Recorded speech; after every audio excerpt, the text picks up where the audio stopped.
motion to deny, a resolution memorializing the denial. Thank you. Motion to approve as submitted. No. I think Mark. Mr. I'll Cunningham. second it, yes. Okay. So the only two eligible really to vote is Raj and Mark. So I'll just call your name, Mr. Raj Sahada Yes. and Mr. Cunningham. Yes. Motion passes. Excellent.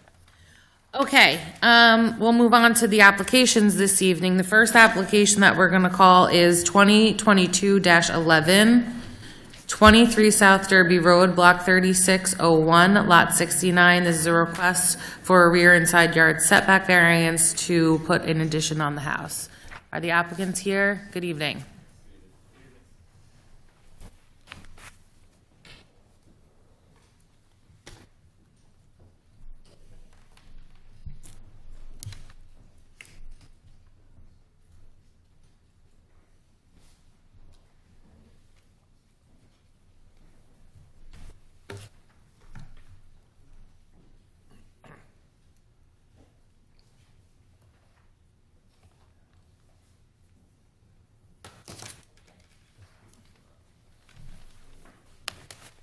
Hi. Hi. Thank you for seeing us tonight. So Go ahead. before you Yeah. begin, we're gonna swear you both, will you both be testifying this evening?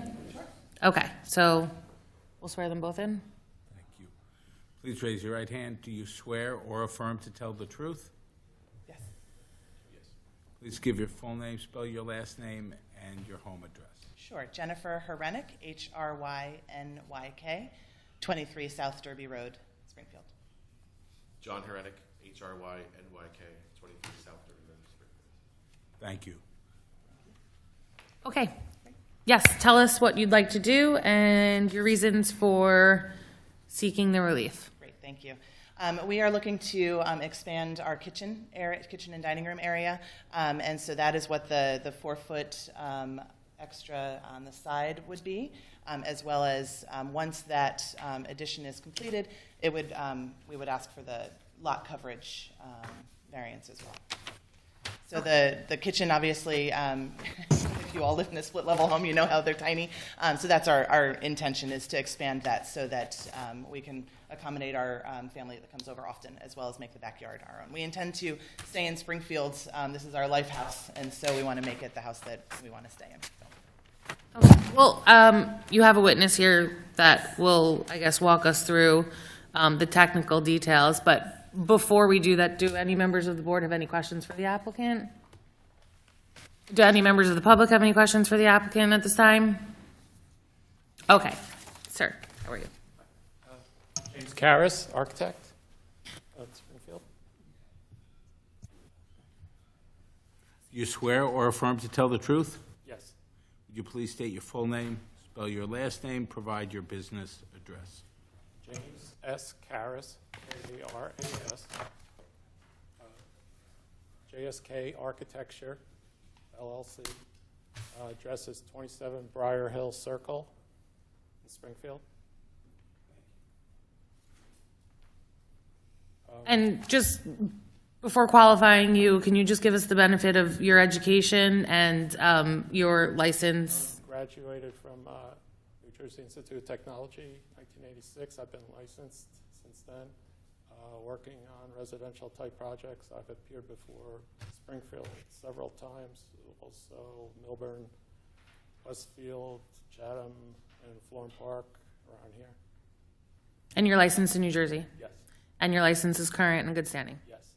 Excellent. Do any members have any objections to qualifying the witness? Please proceed.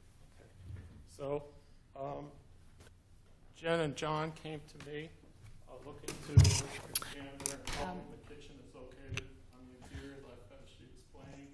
So, our only way. I think for the audio, is there any way to have either pull the microphone towards you or utilize this microphone? It's just for the public that's watching. Yeah, It might be easier for you to remove that microphone if it can be taken, if the wire is long enough. Just to see. Is it long enough? No? I could stay here, I think. You want to bring it closer? Yeah, Or maybe I'll do so that. for the public can see? A little bit.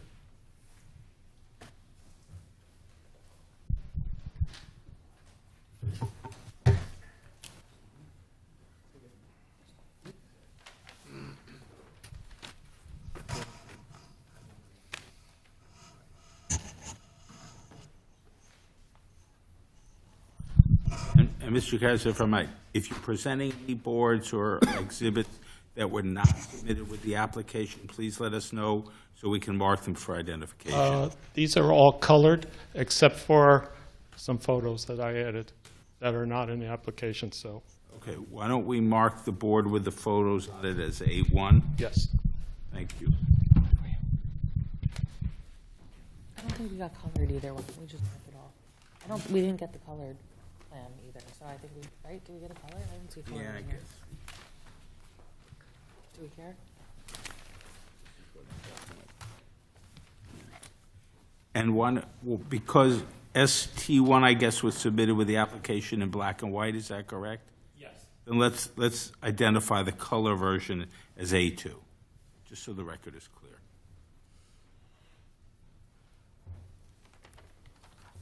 Thank you. Okay, so, so the kitchen is rather small on the interior, so we are bumping out a little bit towards the rear, which makes the family room a bit smaller. Their dining room is narrow as it is, so we propose to bump out on the side 4 feet. Now, that's, we know we're restricted on the side, but there's, I'll go into later where there's some examples in the neighborhood of similar bump outs. So as we lost some of the family room area, we're expanding that out a bit. That's all within the building coverage, so we're well within that, including the overhangs. So the existing coverage of the property with the pool was already over. It was at 35%. So what we're proposing is to basically slide the patio down a bit, basically maintaining it, but with the new addition, we do up it to, we increase it by 1.5% basically. So then we're up to 36.54. So, so that is the, that's the main, it's a minimal addition of coverage of about 1.5% over what was existing. So just to go over what the interior of the home looked like is, here's the kitchen, was narrow, it stopped here, so we're bumping out 2 feet there.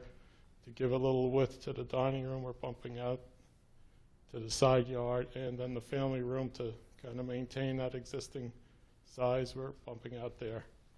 And so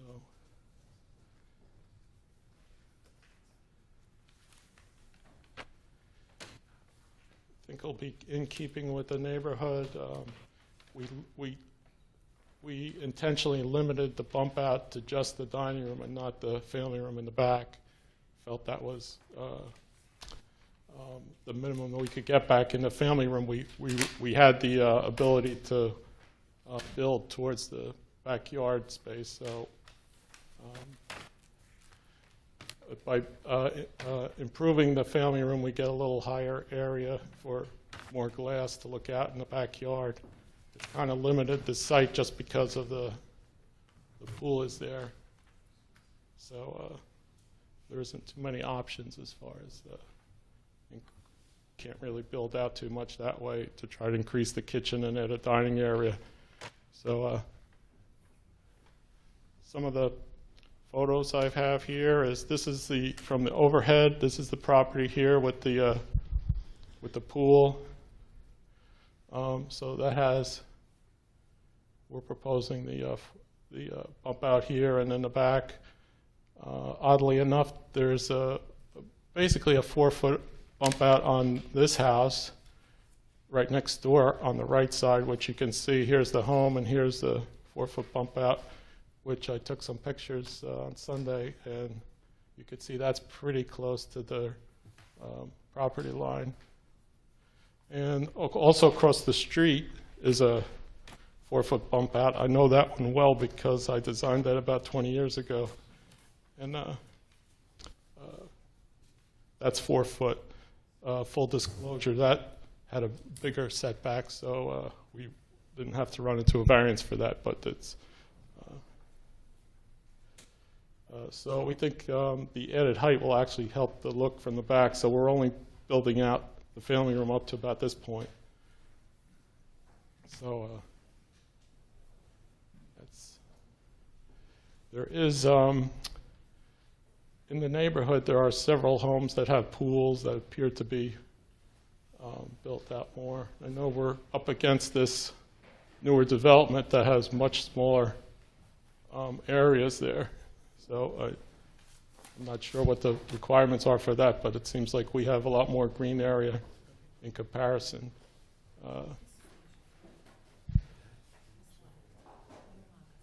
So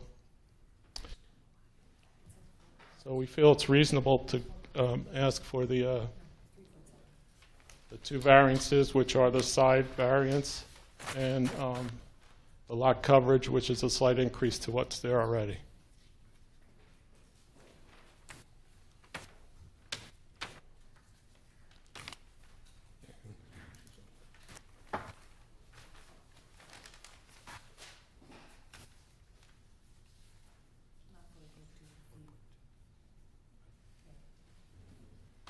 Are there any questions or?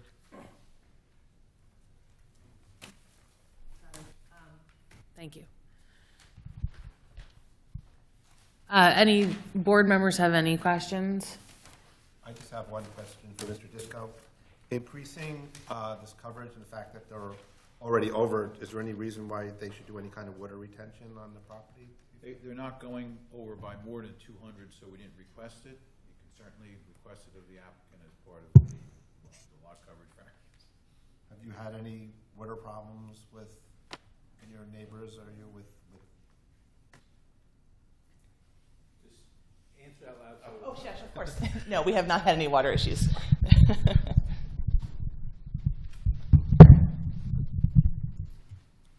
Any other members of the board have questions? All right. We'll open it up to the public. Are there any members of the public who have any questions for the witness? None? Just a clarification on, just a clarification. I think it says 4.2 feet over on the left side setback, but it looks like your distance is 6'3", so I think we're looking at. How do you change for the overhang? Roof overhang. Include the overhang, so. Gotcha.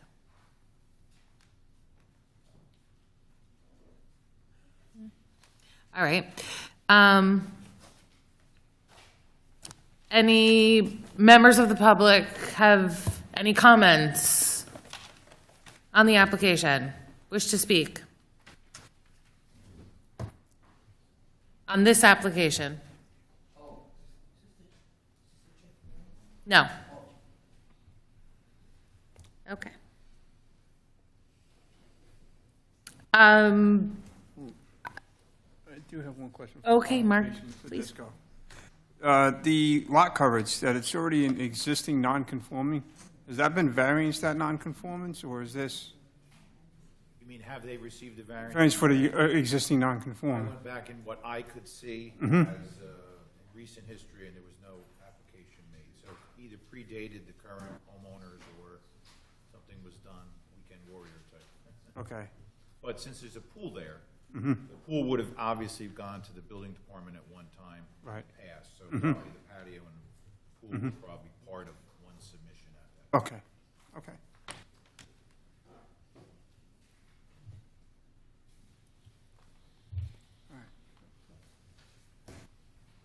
Any other questions, comments? Okay.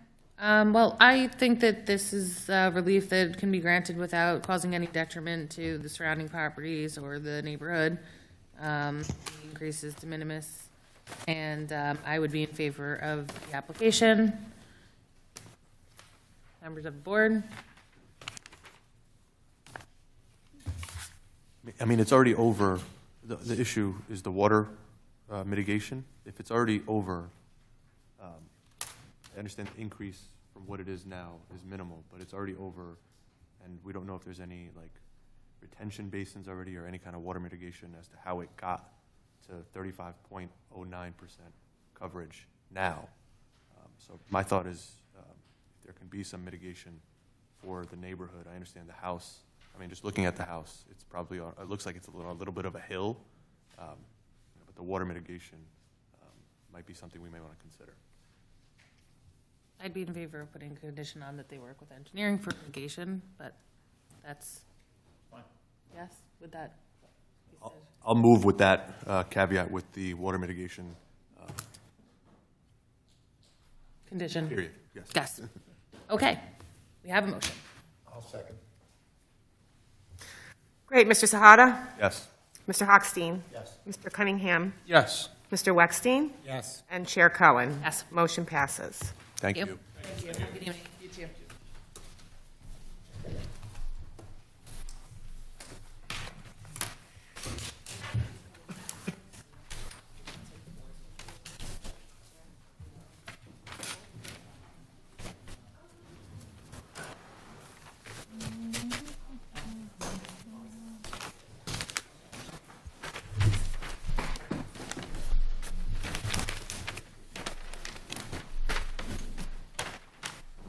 Wait for her.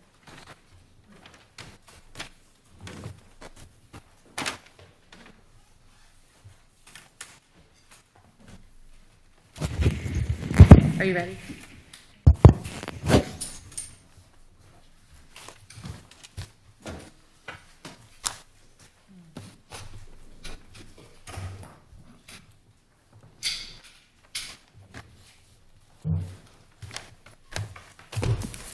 Okay, the next application we're going to call is application 2021-29. This is the Chick-fil-A application, Route 240, Route 22 West, Block 3701, lots 8 and 9. Preliminary and final site plan approval with the use variance requests and various bulk variances for a restaurant with a drive-through. This is a continuation from the April Yes. meeting. Good evening, Mr. Alario. Good evening, Mr. Chairwoman and board members, members of the public. Great to be here again. Just by, I guess first by way of background, we did submit on June 3rd a letter to the board, and I'll give an overview of that with revised plans. And we will then have our site engineer testify as to those items. Again, he was previously sworn, but I do want to note first, I see, and I was given the heads up, there's only 5 board members, being that this is a use variance. We'd obviously not conclude this evening and call for a vote, but we'd like to put on these exhibits. We think there are significant changes, and I'd like to thank Mr. Disco for his memo of June 18th, which I think he sent out on Saturday morning. I was impressed with that. But no, we appreciate that. So an overview of the changes that were made to the plan. The meal delivery canopy was reduced in width with 50 feet setback, so therefore we eliminated 2 variances there, both the rear yard setback, where it was previously 43.2 feet, it's now 50, and also the residential boundary setback also is 43.2, and that's also 50. We updated the layout of the curb, which was, I believe, a suggestion of both your traffic engineer, Mr. Toutman, and Mr. Disco, so now they're aligned. We also updated the layout to eliminate the access drive aisle on the eastern parking field.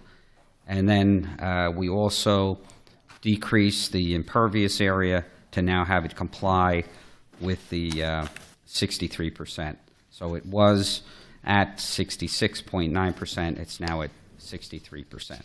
So that's an overview of the changes that were made. And again, we'll respond to Mr. Disco's memo, but I'd like to recall Mr. Kelly, who has previously been sworn and qualified to take us through those plan changes, and I think he's got some exhibits. They may be mounted versions, but we can mark those anyway. Good evening. Hello. Yep.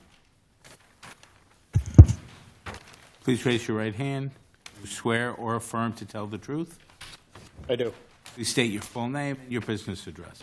Vincent Kelly, Kelly, business address 331 Newman Springs Road, Red Bank, New Jersey. Thank you. And Mr. Kelly was previously sworn and qualified as an engineer. Yes. So, Mr. Kelly, you've heard my overview, and I know you provided the information for that cover letter. If you could take the board and the public through the changes that have been made to the plan to address the comments at previous hearings, and I think we probably should mark that. What are we up to?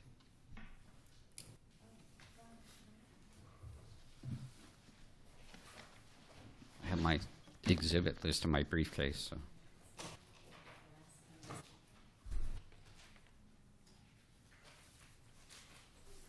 I believe we're at A9, but I'll rely upon the reporter. So this would be A9? Okay, great. Thanks. Thank you, both of you. Okay. A9 is a colored rendering of our proposed site plans for our permitted changes dated 5/25/2022.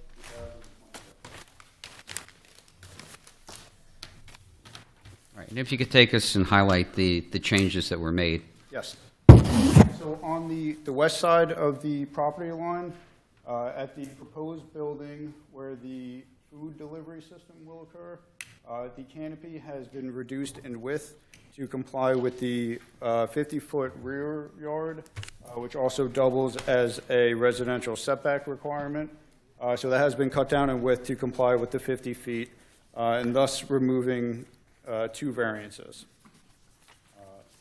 As was indicated, the proposed curb cut along Hillside Ave has been aligned with Commerce Street.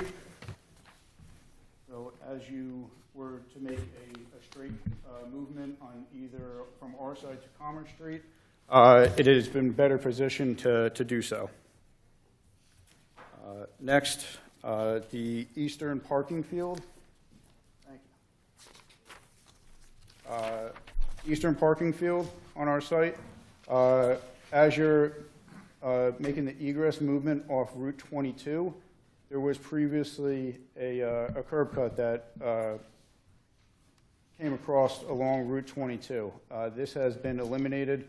The boards and some of the professionals, along with some of the public, thought that this was kind of a congestion area that basically had a few additional conflict points. So we have eliminated that for anybody entering the site and anybody that would be using the eastern side parking field.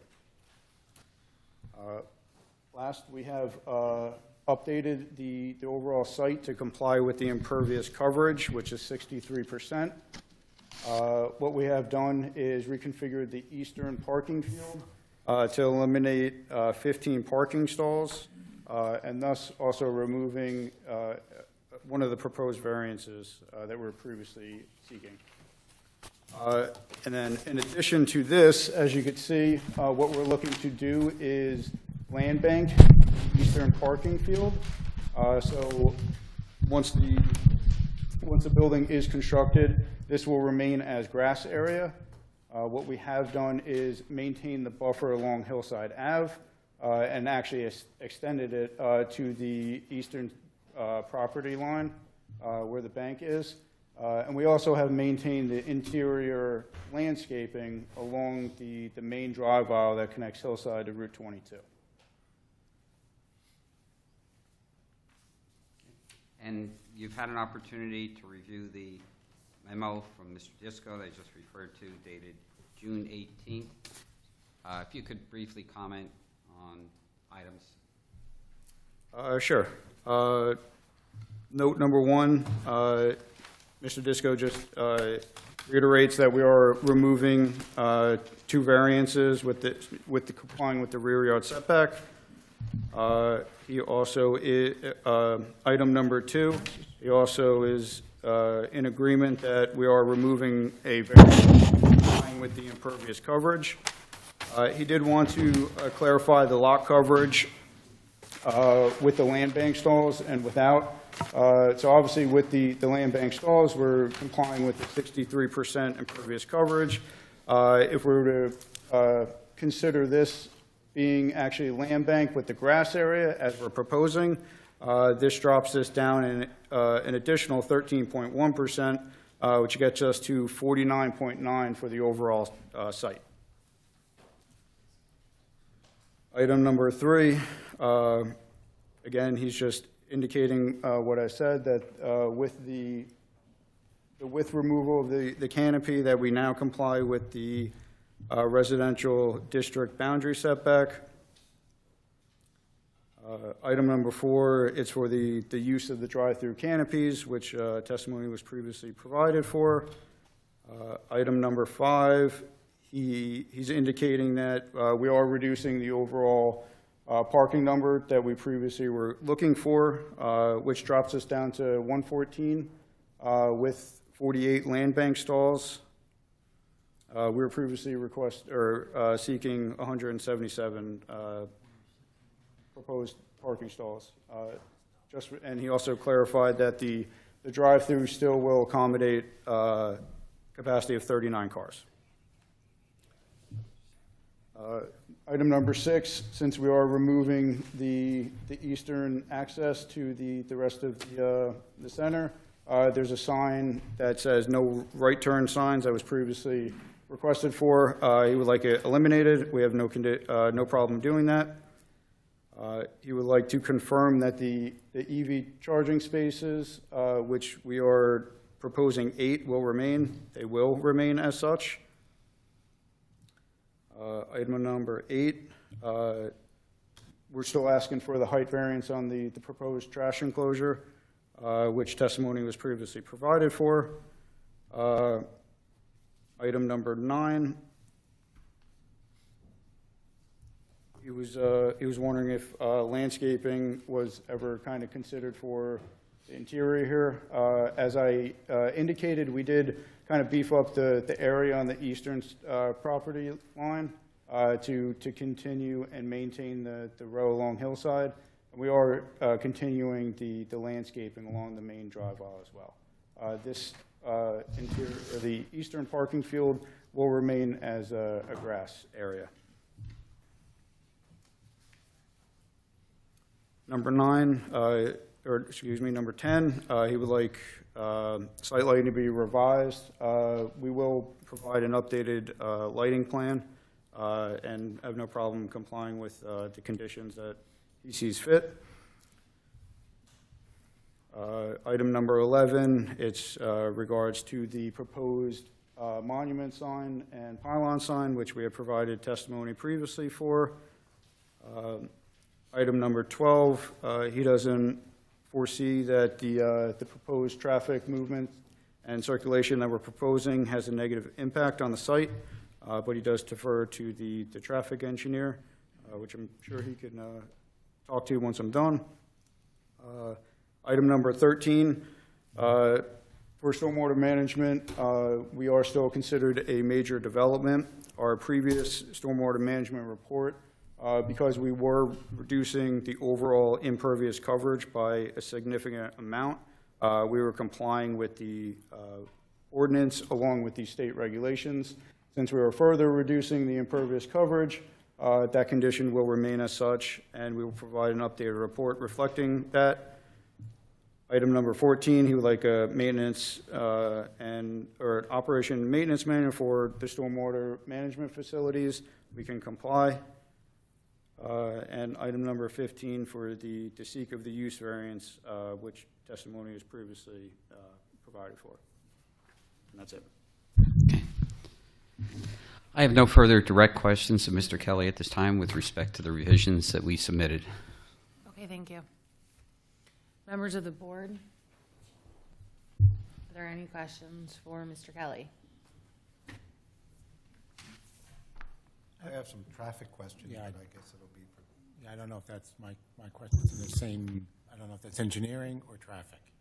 Do you have your traffic? Our traffic engineer is here, so if you have questions, yeah. I have a couple of traffic questions. This may be a very, and I apologize if we did this months ago, the charging stations. Again, I apologize if you went over this. How are they working?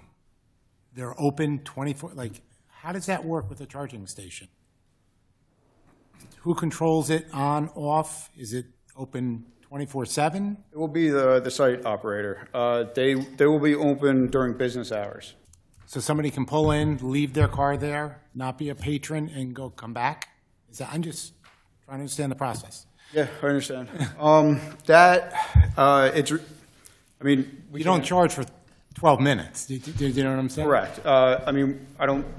We can't, police somebody coming in and kind of charging what they want to. We would hope that they, while they're doing so, they'd come in for a chicken sandwich, since they'll be there for a period of time. But it will be mostly geared towards patrons. Right, but I'm just saying, if I want to charge, I don't have, if I want to pull in at 9 in the morning, leave my car for 12 hours, I can come back and have it charged all day, right? 12 hours. 4 hours, 3 hours, I'm just trying to understand the process. It's a new world, I get it. Yes, with the new mandate that came out last summer, it's still a trying situation. On my end, we're still kind of working out the logistics as well. We're trying to get something in place. What we found, we had one not that long ago, and the operator advised us there will be signage limiting the time that people can be at those charging stations. They wouldn't leave a vehicle there all day. Yeah, I wouldn't assume they would want that, but I just meant it's just a draw of other people coming for other reasons, in essence. It is all new that we're learning. Yeah. Question for you regarding the layout. I'm looking at the exit from the drive-through, and it seems like the one lane kind of gives the direction of going straight out to 22, and the inside lane, which would be closest to the building, kind of gives a impression of a right-hand turn. Is that the flow of traffic that's requested? Like left-hand turn? Yes, a left-hand turn. Yes, after the dual drive-through lane will merge down to one lane after a significant lane width from the building. We basically want to give them enough area to basically direct towards 22, or if they do want to go into the interior stop condition, if they wanted to recirculate the site back out the hillside, we want to give that option as well. Okay. We foresee most people going out 22. Okay, but it's not a sharp enough turn, based on just the depiction here. Oh, no. Not a sharp enough turn that they could not exit out to 22 if they wanted to from that inside lane. No, it's a large enough radius that they can maneuver safely.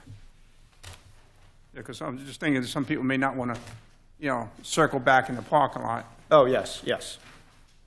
It is also striping there, so it's not like it's a mountable island or anything. Mm-hmm. So it has more accommodation for a larger vehicle. Okay. I have some questions about, you see the parking, I'm going to call it the parking lane along Route 22. Do you see that? If you were to park your car closer to the exit lane, so to speak, and you were to get out of your car and walk to the building to go in to sit down and eat, would you have to cross over a whole bunch of grass and landscaping to do that? No. The shrubs and the landscaping it has been provided to direct patrons towards the handicap area, where we do have the crosswalk and striping. That sidewalk all along that face of the building there it's depressed, so they can just walk straight out and then up to the front of the building. So in other words, from that side, they would have to walk around, or they could walk straight? I mean, help me, direct me if you don't mind. Sure. So anybody parking here will walk along the row of parking and then turn north towards the handicap parking area. All right. And just another visual here. Let's say people park really far along the Hillside Avenue area, that little section, so to speak. You see that? Yep. They would have to cross the drive-through lanes, right? Or go across, past them, is fair to say? No, not necessarily. I would envision them walking east towards the proposed sidewalk that we're providing, interior of the site, and then come up the crosswalk through the handicap stalls, and then interior of there as well. And how far would you say it is from, approximately, from that parking area on Hillside Avenue to the building? Direct line, not even the direction that you indicated. You're saying direct line? Straight line. Ballpark. Ballpark it. Give me a second.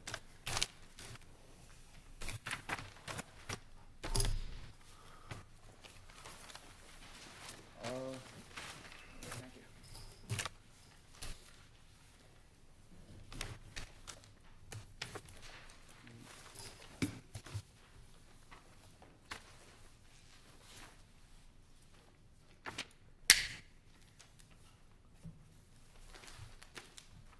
We're around 200 feet. And just to be sure, the canopies are still there. It looks like they cover 1.5 lanes at this point, right? Ballpark? That is correct. Thank you. Thank you, Madam Chair. Thank you.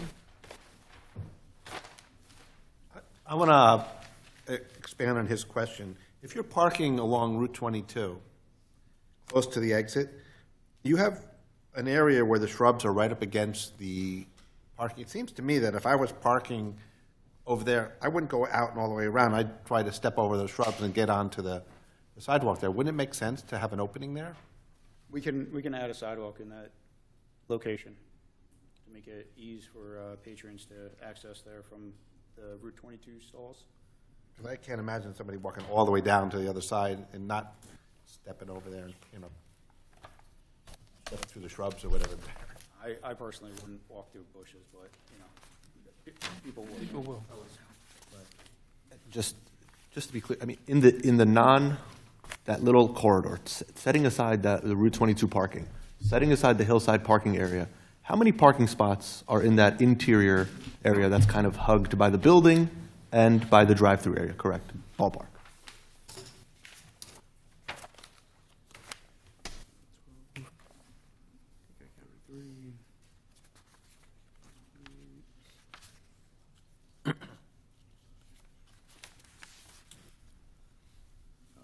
Somewhere around 50? I think I counted 48. I counted 58, 50. including the handicap. Oh, okay, yeah, okay. So 44 are required and 50 are that interior area, not including the Hillside Avenue section and not including the section along 22. Correct.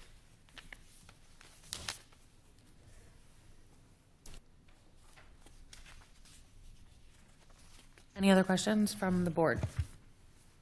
For Mr. Kelly? Okay. We're going to hold all the public questions till the end. So are there any other witnesses that you would like to bring up, or? Madam Chair, before you do, could I just ask for clarification? Thank you. Mr. Hale, you talk about a land bank of 48 stalls. Could you just set forth, when you say land bank, what you intend that to mean? What we intend that to mean is that in the future, they could be used, whether it be for the need for this facility or for possible future development, so that we're preserving those parking spaces. Just so I'm clear, so what you're asking is if the board approves the land bank to be able to use those without the applicant having to come back before the board, is that? Probably site plan, not variance. Thank you. I just want the record to be clear. Thank you. So that would be basically to preserve having those spaces, correct? Correct. Okay. Just into the mic. Oh, I'm sorry. It falls down, that's why. Sorry. I see. Twist it the other way? I'll try. It was battling before. Just so I'm clear, so There you go. Good enough. we dropped from 177 down. right? That's what the testimony was. Correct. But you're banking the difference back up, in essence, within 10. No. No. We are, so we're proposing 114 stalls with 48 land banked. So you're banking back up to 152, 162. 162, okay. We're asking for 177. Right. We removed. So we're banking down 15 out, in essence. Correct. Okay.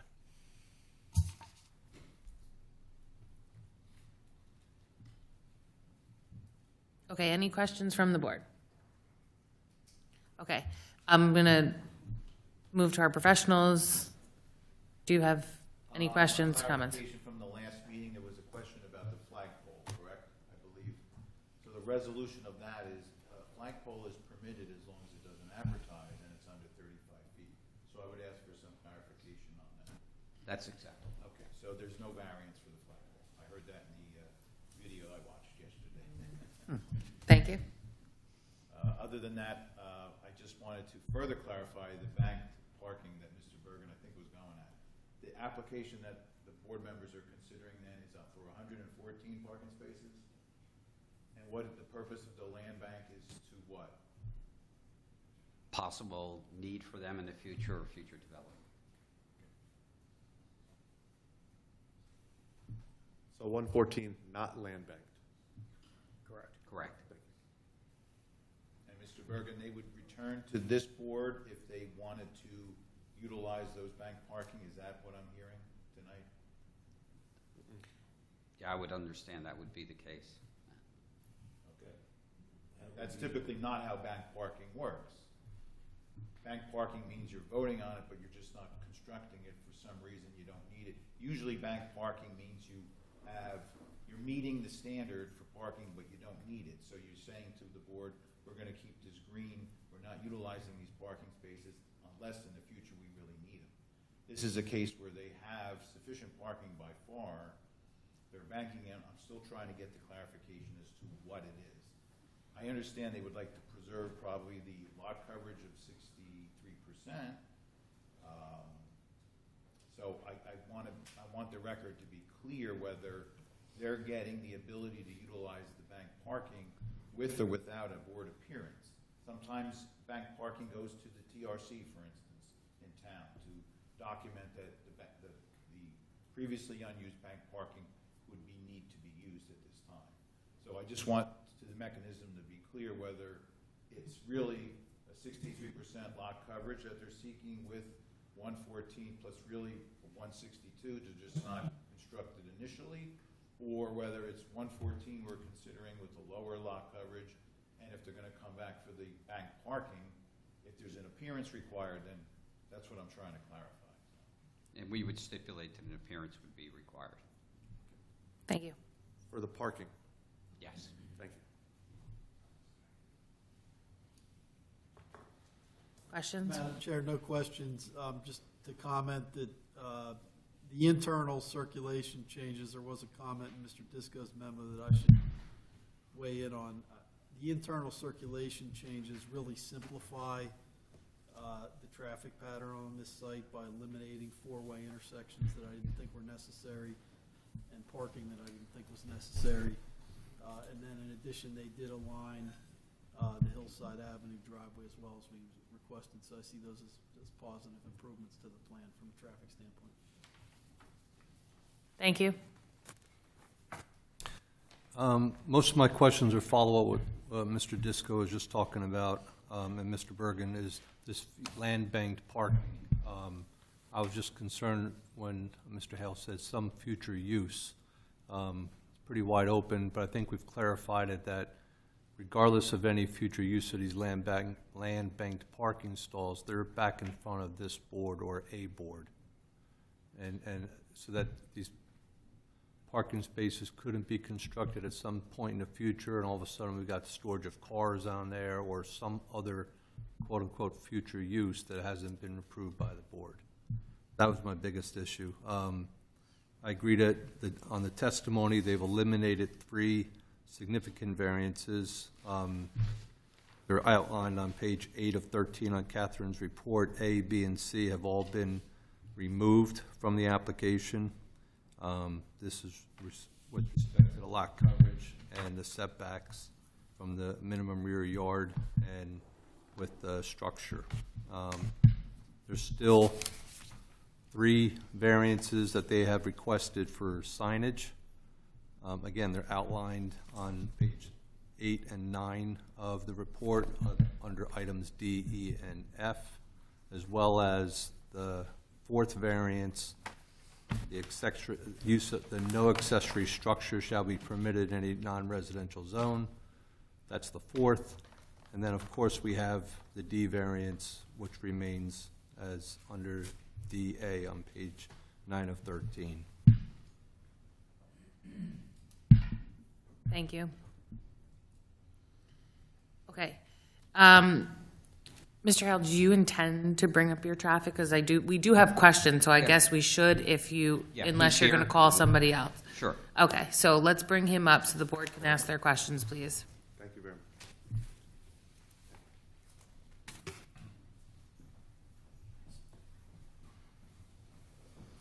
And if you could again introduce yourself and confirm that you're previously sworn and qualified. Certainly, again, it's Corey Chase, principal with the firm Dynamic Traffic, previously sworn as an expert in traffic engineering and I apologize, I don't exactly remember what the date of that hearing was, but some time ago I did provide the expert traffic testimony on this application. I acknowledge that I'm still under oath. If you just stand to be sworn again. Sure. Thank you. Do you swear or affirm to tell the truth? I do. And once again, for the record, your full name, spell your last name, business address. Certainly, it's Corey, C-O-R-E-Y, last name's Chase, C-H-A-S-E, with Dynamic Traffic, located at 245 Main Street in Chester, New Jersey. Thank you. Okay, members of the board. I have a question about the entrance and exit from Hillside Avenue. I'm still unclear as to, if you eliminated it completely, how would it negatively impact the site or the circulation? And if you just came in on and off Route 22, would it hurt the business or the traffic flow if you just made that just only on and off Route 22? Yeah, and I believe that I provided testimony on this at the last hearing, and really what this driveway does is it helps reduce the volume at the Hillside Avenue intersection with Route 22. So by eliminating this access point, you're forcing any of the customers that are coming down Hillside Avenue to go to the 22 intersection, turn right, head westbound on Route 22, and then enter the site. The elimination of this driveway, in my professional opinion, it's not going to deter anybody from using Hillside Avenue. Customers are still going to come down that road. What the driveway does is provide that convenience to allow them to enter the site without forcing all that traffic to go to the intersection at Hillside Avenue and Route 22.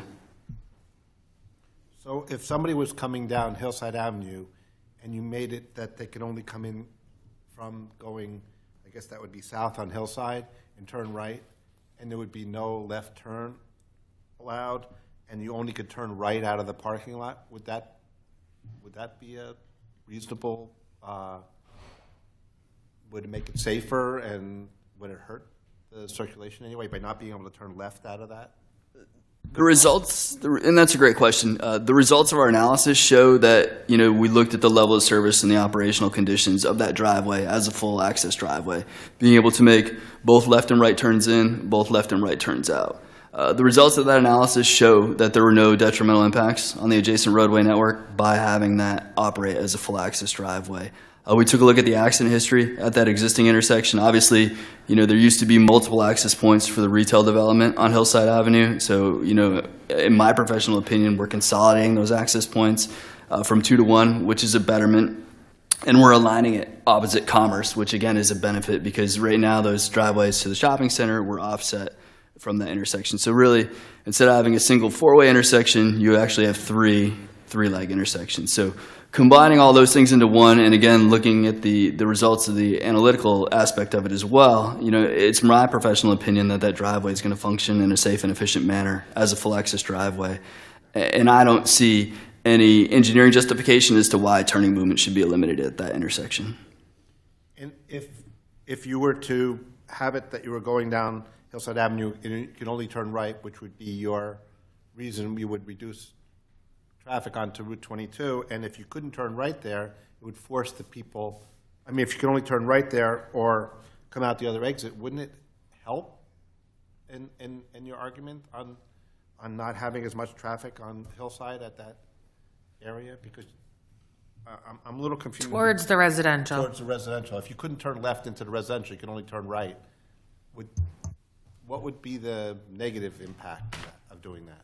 So again, what you'd be doing is really inconveniencing the local people that are going to use that road to go north on Hillside Avenue. So they're going to now have to come out to 22, then use the 22 corridor to either U-turn, execute 2 U-turn maneuvers to get back to Hillside Avenue and go north, or use an adjacent cross street to traverse back north into the township. So, really, again, could you restrict traffic there? Certainly. What you're doing is you're relocating that traffic to another side road to ultimately get back to their original destination. So, it's not like providing the access point on Hillside Avenue is promoting cut-through traffic or anything of that nature. It's really intended to serve the local population that they're going to work their way back north on Hillside Avenue, whether it's not as convenient by restricting that turning movement and being forced to execute U-turn maneuvers on 22 to get back to Hillside, or to use an adjacent cross street and then ultimately traverse their way back to their ultimate destination. So you're talking about the people that come out onto Route 22 that would have to cut across at 7-Eleven as to encourage them to go out on the further west entry and then go up around by Bob's and get up into Springfield. Correct, and then they're going to have to U-turn, come east, and then again U-turn to come back to get back to Hillside. So, we take a look at all these considerations. We're working with Mr. Kelly and Mr. Martinez when we're laying out these sites. DOT's had the opportunity to review the application. We actually just recently got a supplemental review letter from DOT, and we're down to 4 very minor review comments. They're all related to just additional signing and striping modifications that they want to see on site, and clarification as to some of the signing and striping modifications. So from their review of the access standpoint, they've effectively approved the access is being presented before you this evening. So, they feel comfortable with the access. I personally and professionally feel comfortable with the access, and I think that, again, by reducing the number of curb cuts along Hillside Avenue, it's certainly a betterment to the existing condition. There was traffic utilizing the former shopping center that was utilizing Hillside Avenue, so you had retail traffic already along that corridor. What we're doing is we're taking the opportunity to reduce the number of curb cuts, consolidate it, and align it opposite Commerce, which, again, from a traffic management standpoint, it's better than providing the offset driveways in their current configuration.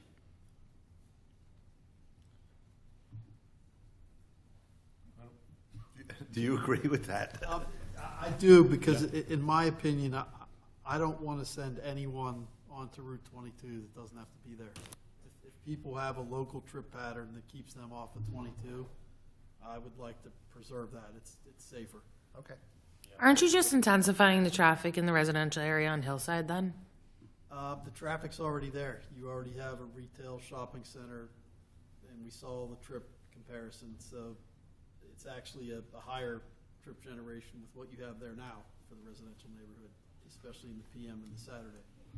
It's vacant.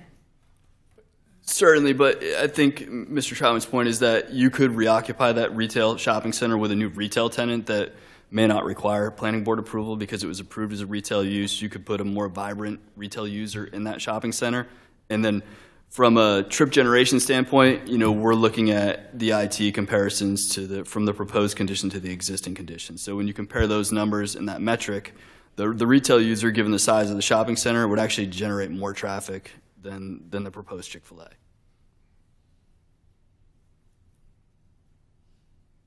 Okay. Madam Chair, any 90% of Springfield residents who would be going to the Chick-fil-A, Park Place, and perhaps somebody coming from the Route 22 westbound who would do a U-turn, they need Hillside Avenue to access this. If you take away the entrance, you're forcing them all to go on to that the right turn onto 22, accelerate, decelerate, and get off. And then everybody who leaves, you'd force them to get home to go on 22 where they don't have to go anymore. So it's not safe for Springfield residents to shut down or limit any turn on the Hillside Avenue. Thank you. My question, I understand what you just stated and what your explanation was. but I still haven't had a good answer as to coming off of 22 to stop and make a left into that driveway. That's an accident waiting to happen. I understand what you're talking about for Springfield residents for leaving to the left. But when you come off Route 22 on that exit, it's about 5 cars lengths, and you're going to be sitting behind people waiting to make a left turn into Chick-fil-A. Certainly, and that was, again, we took a look at the accident history for the prior retail user, and there was only one accident that occurred. But how many years did you go back? 4 years.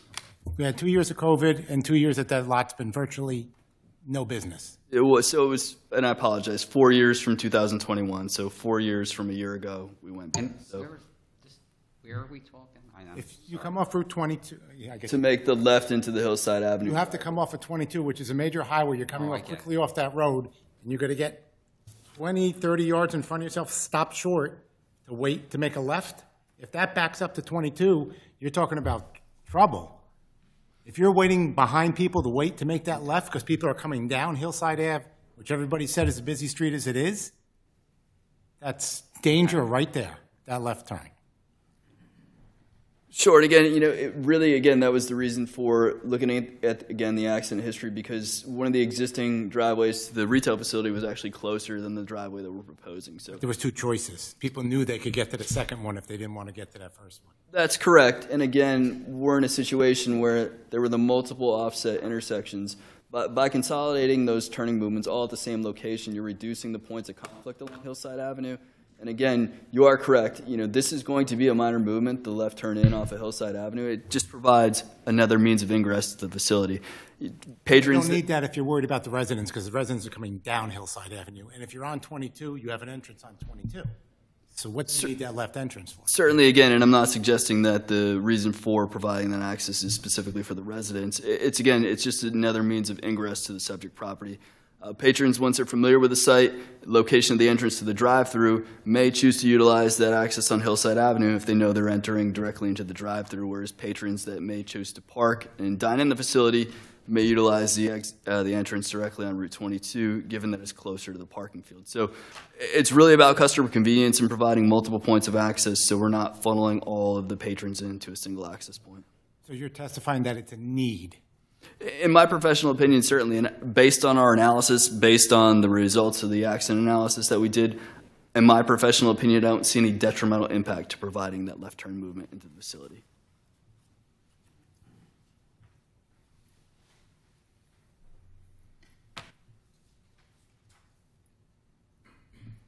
Any other questions from the board?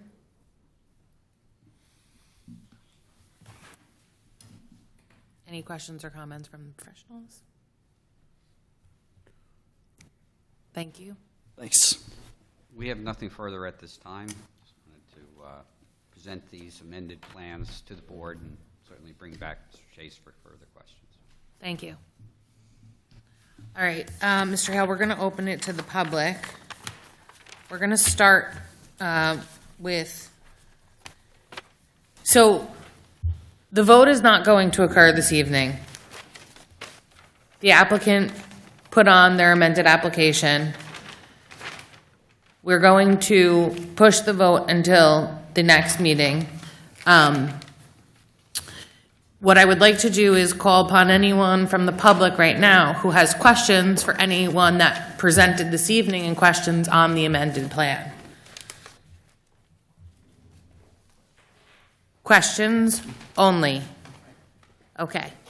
Please come up if you have a question on the plan that was presented this evening or the witness's testimony this evening.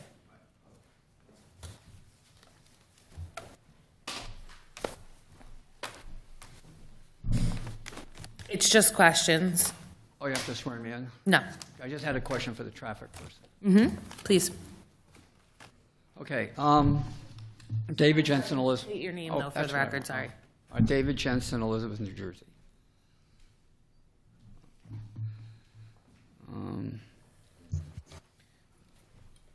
Okay, just 2, 3 quick ones. Did you do a traffic study on the number of kids in the town who have bicycles?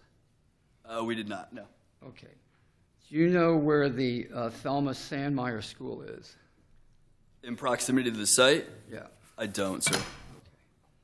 Do do you know where the, well, it's right around the corner, up the hill on Springfield Ave.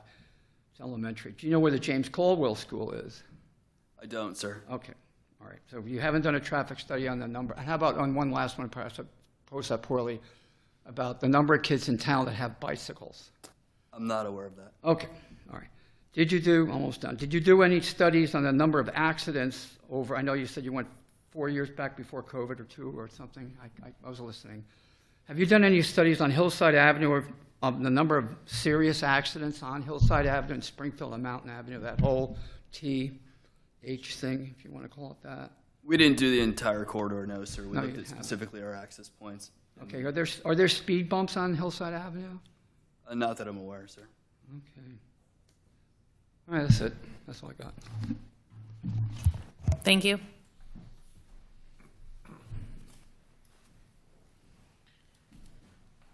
Any other members of the public here this evening that have questions for what was presented and the testimony that was presented this evening?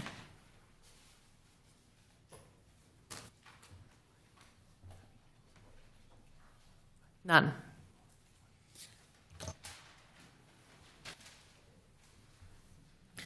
Okay. Seeing that the vote will not take place this evening, this application is going to continue for our July meeting. The next board. Yes.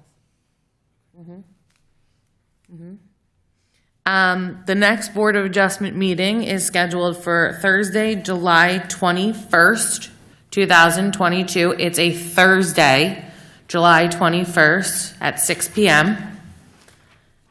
The application will be heard that evening, and public comment will be open at that time. Yes. Right, we are not voting this evening, so we're going to hold public comment until next meeting, when the vote takes place. If you're not to be argumentative or oppositional, I mean, the implication, because some of us, we want to be part of this, great process. And you will have the opportunity to be part of this Thursday, July 21st, 2022. The board will hear all of your comments at that time. One more, I'm not trying to be argumentative or protract. Why cannot there be public comments tonight? We have heard multiple public comments. We are not deliberating this evening. I think it actually is in your benefit for it to be fresh in our minds on July 21st. Okay, but again, in terms of public interest, that's protracting it for us, or we have people tonight who came here especially tonight to make comments, and perhaps they can't make it. The burden's on us. You're putting a burden on. I think it's unreasonable. That's it. I think we have a few people there. I don't understand what the problem would be. Why we can't have public comments? They're not that long and they're very short. They would help the record and help the process. You're protracting it. Reasonably protracting it. It's unreasonably protracting.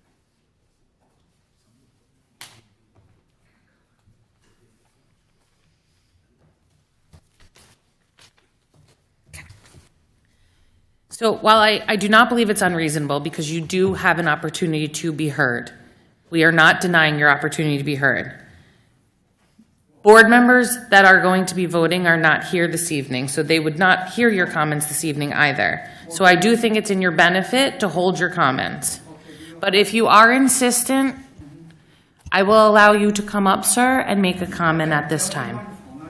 And I'm going to limit it. Well, it's only 5 minutes, and you'll have it on the record, so then your absentee ballot members can read it. Correct? Right. And this will be your comment, because this is the close of the applicant's application. So you will not be commenting at the next meeting. And I surrender I'm surrendering from them for now. Thank you. Let me ask right, yes or no? That's what I'm doing. This is what you're doing. This is your public comment at the close of their application. I didn't know there was a limit. Okay, that's fine. 'Cause- So do I have to be sworn in? Now you will be sworn in, sir. Okay. And who's the recorder? I have the comment here so that he doesn't have to be strained with listening to me. Oh, you're right.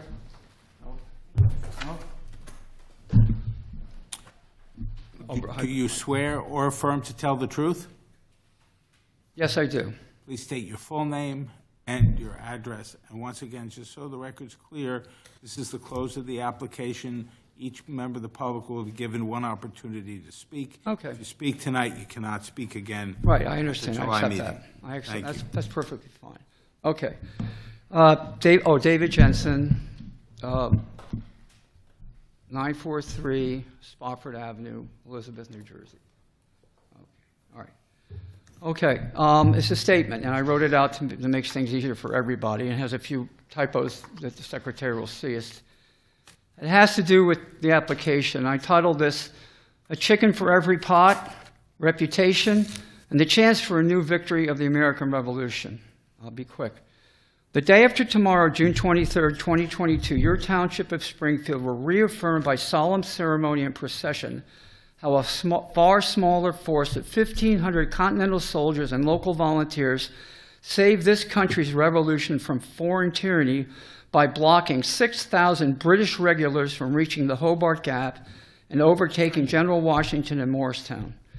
This commemoration, the day after tomorrow, is well-deserved, as over time many county residents and business owners have seemingly forgotten that battle, a battle that turned the tide of the war towards the South and ultimate victory, a battle that was not without sacrifice, for the retreating invaders burned the town of Springfield down and left many homeless and vanquished, but free. Your commemoration this Thursday, however, it will most of all reinforce and remind the public of this township's reputation, which is enshrined perpetually in our country's history. Okay, I'm almost done here. But this commemoration is not without a caveat. For while that revolution long ago was for an individual's right to freedom without discrimination, your Board of Adjustment tonight has the opportunity to preserve those protections and guarantee of freedom by denying a private speculator's quest for profit who has little to do with or interest with promoting freedom. The applicant speculator has, over the course of many years, openly criticized and spent large sums of both his companies and then private wealth to obstruct those who differ from what he thinks what an American family should be to their right to peaceful happiness. I heed this board tonight that despite what they might deem as simply being something their citizens want, ease and modernity via trendy fast food and convenient electric car charging, that the applicant business is a cover and method for the applicant to continue his dwarfed and restricted view of what of America should be. Lastly, while your board might think that its approval tonight would be a seemingly quick fix to a landowner's financial needs, none of your approval tonight will behoove your township over time. For respectfully, and I say this deeply respectfully, I've grown up around here and played baseball against your team, we always lost. For respectfully, your township runs the risk of now being known only where to buy marijuana and then satisfy one's cravings quickly at its local Chick-fil-A. Your approval would also be at the expense of its homeowners' property values, the quiet enjoyment of the neighborhood by hundreds of neighboring apartment dwellers who might someday purchase a home in your wonderful township, and most of all, the safety of residents and their children who indubitably will ride on their bicycles, as an elementary teacher speaking, on an already unsafe road and face permanent and irreversible injury. And I thank you for that so very much. Okay, thank you. Thank you. But you're still having the meeting on the 21st so people could come. Right? Okay. All right. Thank you. Thank you. That's it, right? Okay. Thank you. Motion to adjourn. Second? All in favor? Aye. Aye. Motion Have a good evening. passes. Once again, we will reconvene on Thursday, July 21st. There will be no additional public notice. Thank you, I will. Always good to see you.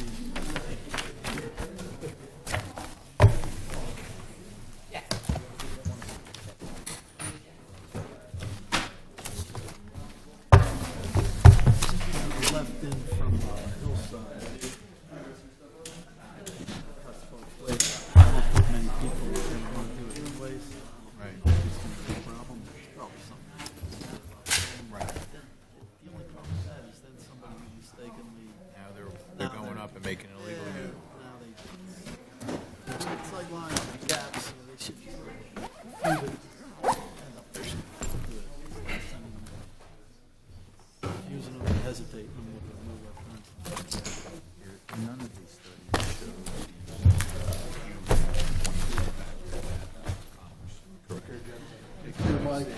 Take care, man. I don't think so.